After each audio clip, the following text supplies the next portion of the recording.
बांग्लादेश में जो हुआ, जिस तरीके से स्टूडेंट प्रोटेस्ट के नाम पे शेख हसीना की सरकार को गिराया गया, ठीक उसी प्रकार से कुछ इंडिया में करने की कोशिश की जा रही है। और ऐसा मैं अपने मन से नहीं बोल रहा हूँ, बल्कि ऐसा फैक्ट्स बोल रहे हैं। राहुल गांधी कुछ दिनों पहले यूएसए गए थे, जहाँ पे वो डोनाल्ड लू से मिलते हैं, और यही कारण है कि राहुल गांधी अक्सर अब्रॉड जाते हैं और ऐसे मीटिंग्स करते हैं। तो कौन है ये आदमी और राहुल गांधी इससे बार बार क्यों मिलते हैं, और राहुल गांधी के डोनाल्ड लू से मिलने से हमारे देश के अंदर ऐसा क्या हो जाएगा, एक एक करके चलिए समझने की कोशिश करते हैं। Donald Lu, who is playing, it seems, in regime change operations in... I have no problem if people comment about our politics. But then I think in fairness, they should also be ready to hear my comments about their politics. And believe me, there are very thin skins about that. वैसे तो मैं कभी बोलता नहीं हूँ, लेकिन अब मैं बोलना चाहूंगा कि आप वीडियो को लाइक कर दें, क्योंकि हमारे चैनल की जो रीच है वो बहुत ज़्यादा डाउन हो गई है। आपके लाइक, कमेंट और शेयर करने से जो इंगेजमेंट है वीडियो का वो बढ़ता है, जिससे ये जो वीडियो है वो और नए लोगों तक पहुंचता है। तो जब भी आप हमारा वीडियो देखें तो ये 3 चीज़ें करना बिल्कुल ना भूलें। कुछ दिनों पहले राहुल गांधी यूएसए जाते हैं और एक मीटिंग करते हैं। इस मीटिंग में वो व्यक्ति भी होता है जो कोई भी कंट्री नहीं चाहेगा कि उसके अपोजिशन के लीडर्स इस व्यक्ति से मिले, जो कि है डोनाल्ड लू। Now who the hell is this Donald लू? जरा ध्यान से सुनिएगा। डोनाल्ड लू यूएसए के एक डिप्लोमेट हैं, और अभी जो बाइडेन की गवर्नमेंट जो है उन्होंने डोनाल्ड लू को साउथ एशिया संभालने का जिम्मा दिया हुआ है। ये जो पूरा रीजन है जिसमें इंडिया, बांग्लादेश और कई कंट्रीज और भी आती है, और इस डोनाल्ड लू को कहा जाता है रेजीम चेंज एक्सपर्ट। इन ए नटसेल, जब भी यूएसए को किसी कंट्री के रूलिंग गवर्नमेंट को गिराना होता है तो यूएसए डोनाल्ड लू को काम पे लगा देता है। और दुनिया भर के बहुत सारे लीडर्स ने डोनाल्ड लू के बारे में बोला है कि ये उनके गवर्नमेंट में इंटरफेयर करके तख्ता पलट करवाने की कोशिश कर रहे हैं और करवा भी चुके हैं। और इसका एक प्राइम एग्जाम्पल हमारा पड़ोसी आतंकवाद मुल्क पाकिस्तान है, जिसके कि ex prime minister Imran Khan ने ऐसा कहा था। और आप सबने विटनेस भी किया था कि कैसे इमरान खान को जेल में सड़ने के लिए डाल दिया गया था, क्योंकि वो यूएसए के खिलाफ जाने की कोशिश कर रहा था। और यही डोनाल्ड लू बांग्लादेश में जब शेख हसीना का तख्ता पलट हुआ था, जिसको सो कॉल्ड स्टूडेंट्स प्रोटेस्ट की आड़ में किया गया था, तो बांग्लादेश के तख्ता पलट में भी कहीं ना कहीं इसी डोनाल्ड लू का हाथ था। और डोनाल्ड लू ही वो व्यक्ति है जो बांग्लादेश में जाकर एयरबेस की डिमांड करके आया था, जिसके ऊपर हमने पहले भी वीडियो बनाया हुआ है। अगर आपने इसके ऊपर वीडियो नहीं देखा है तो जरूर चेकआउट कीजिएगा। US government role almost surely in Pakistan and quite possibly in Bangladesh. So the face of this is actually the State Department in this case, the Assistant Secretary of State for South and Central Asia, Donald Lu, who is playing, it seems, in the region of South Asia, the role that Victoria Nuland used to play in regime change operations in Eastern Europe, Ukraine.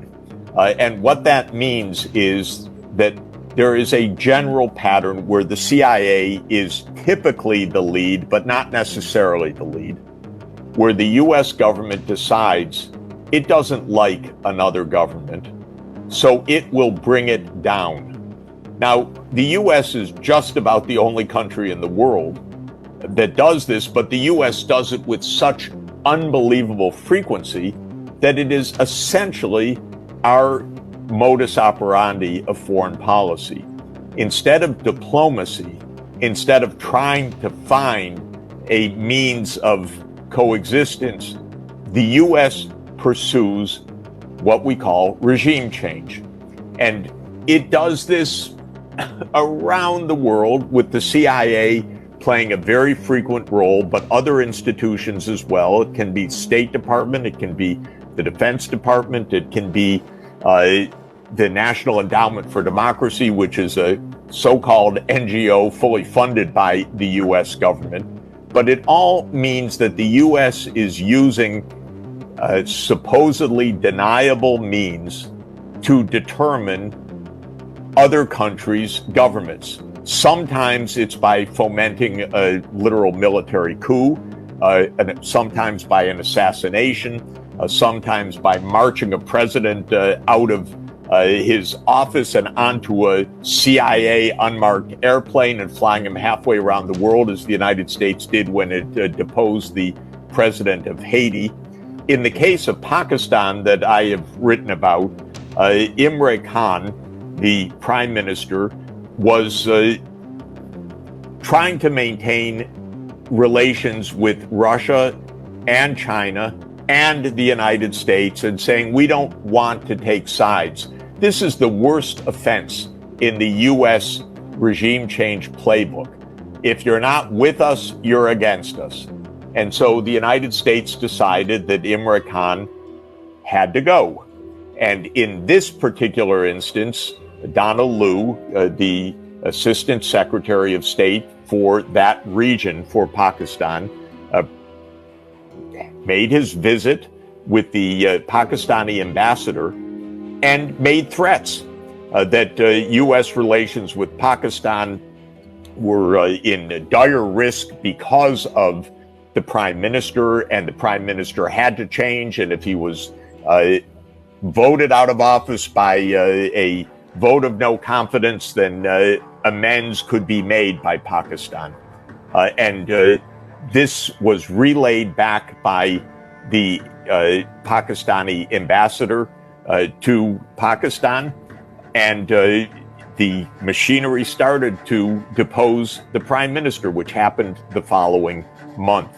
And when the prime minister showed this document, because of course someone showed him what the United States was doing, Right. then after he was deposed, he was charged with espionage for holding the document that showed that the United States had overthrown him, and he sits in jail today. By far the most popular politician in Pakistan.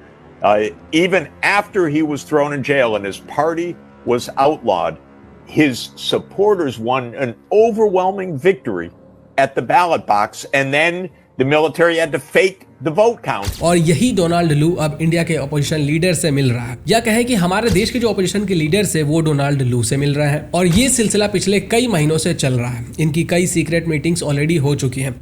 जब हमारे देश में लोकसभा के elections होने वाले थे तो ये डोनाल्ड लू इंडिया आया था, लेकिन ये ऑपोजिशन के लीडर से दिल्ली में नहीं मिलता है ताकि सबको कानो कान खबर ना लग जाए। ये व्यक्ति चेन्नई जाता है और वहां पे इसकी मीटिंग होती है, जिसमें डीएमके के लीडर्स भी शामिल होते हैं। और इस मीटिंग में डीएमके के लीडर्स तमिलनाडु के बारे में भी बातचीत करते हैं, मतलब कि एक और अलग कंट्री। और इस पे भी हमने डिटेल्ड वीडियो पहले ही बनाया हुआ है, अगर आपने नहीं देखा है तो जरूर देखिएगा। इसी मीटिंग के बाद यूएसए ने कंट्रोवर्शियल स्टेटमेंट दिया था। डोनाल्ड लू embarked on a visit to Chennai, strengthen bilateral relations with South India। और इस बार जब राहुल गांधी डोनाल्ड लू से मिले थे तो उन्होंने बार बार इसी बात के ऊपर फोकस किया था कि यूएसए इंडिया के पॉलिटिक्स में इंटरफेयर करे और डेमोक्रेसी को वापस से रीस्टोर करे। मतलब कि हमारे देश के अंदर लोग अपनी मर्जी से डेमोक्रेसी को इंक्लूड करते हैं और हटाते रहते हैं। वेस्ट बंगाल में डॉक्टर्स के ऊपर अत्याचार हुआ तो डेमोक्रेसी एकदम सेफ है। अगर यूपी में दंगाइयों के अवैध कब्जे के ऊपर बुलडोजर चलाए गए तो तानाशाही है। इनका डेमोक्रेसी अपने हिसाब से शेप बदलता रहता है। अच्छा, डोनाल्ड लू कश्मीर में आर्टिकल 370 के हटने से भी नाखुश थे और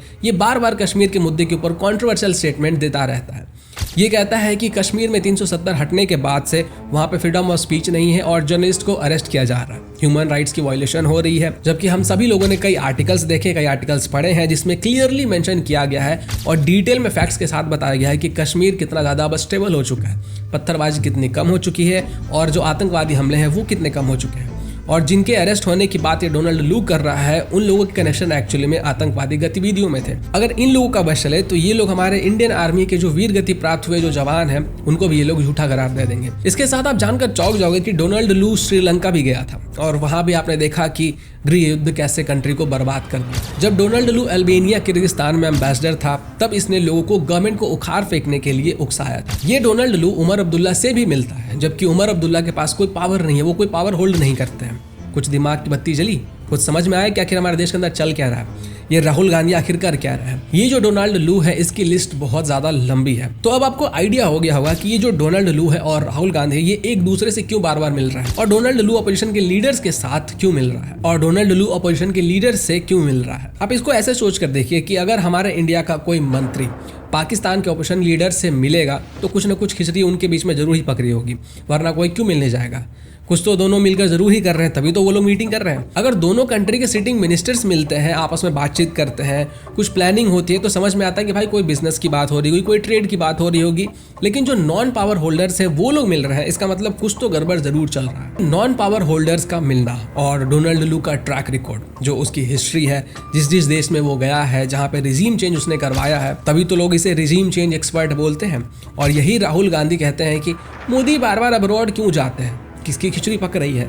खिचड़ी तो एक्चुअली में ये लोग पका रहे हैं और वो भी घी के तड़के के साथ। लेकिन हमारे एस जयशंकर भी कम नहीं है, उन्होंने मुंह तोड़ जवाब दिया है। एस जयशंकर ने कहा है कि अगर यूएसए हमारी कंट्री के इंटरनल अफेयर्स में इंटर करेगी, उसके ऊपर कमेंट करेगी, तो हमें उससे कोई दिक्कत नहीं है, लेकिन यूएसए को भी रेडी रहना चाहिए कि हम भी उनके इंटरनल अफेयर्स में और उनके इंटरनल पॉलिटिक्स में कमेंट जरूर करेंगे, क्योंकि अब ये वो वाला भारत नहीं है जो तुम्हारे सामने झुकने वाला है। Diplomats meeting people. Look, I would only say this, that I mean, in fact, I would make it in a way a bigger issue. I mean, when I say bigger issue, I'm not making it a bigger problem. I'm just giving you the larger principles of it. What happens in many countries is that countries often practice abroad what they're sensitive to at home. So whenever people do any such thing, they must also think about what it would happen if this happened in their own home. It's something they should think about.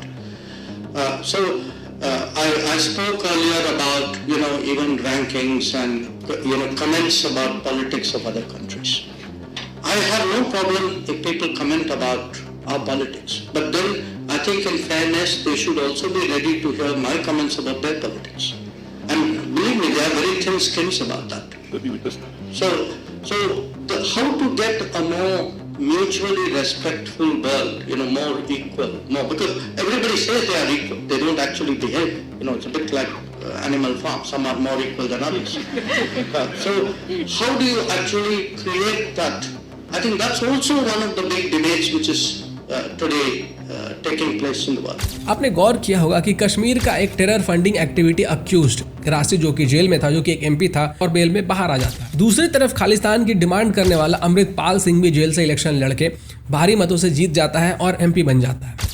Rakesh Tikait हर दूसरे महीने में कुछ लोगों को इकट्ठा करता है, उन्हें फार्मर बनाता है और फिर एक फार्मर प्रोटेस्ट ऑर्गेनाइज कर देता है। तो ये सब जो चीजें हैं वो किस तरफ इशारा कर रही है, कुछ समझ में आ रहा ना? अगर समझ में आया तो कमेंट करके जरूर बताना और लोगों तक वीडियो को जरूर पहुंचाना, ताकि वो भी इन्फॉर्म हो सके कि आखिर हमारे देश के अंदर चल क्या रहा है।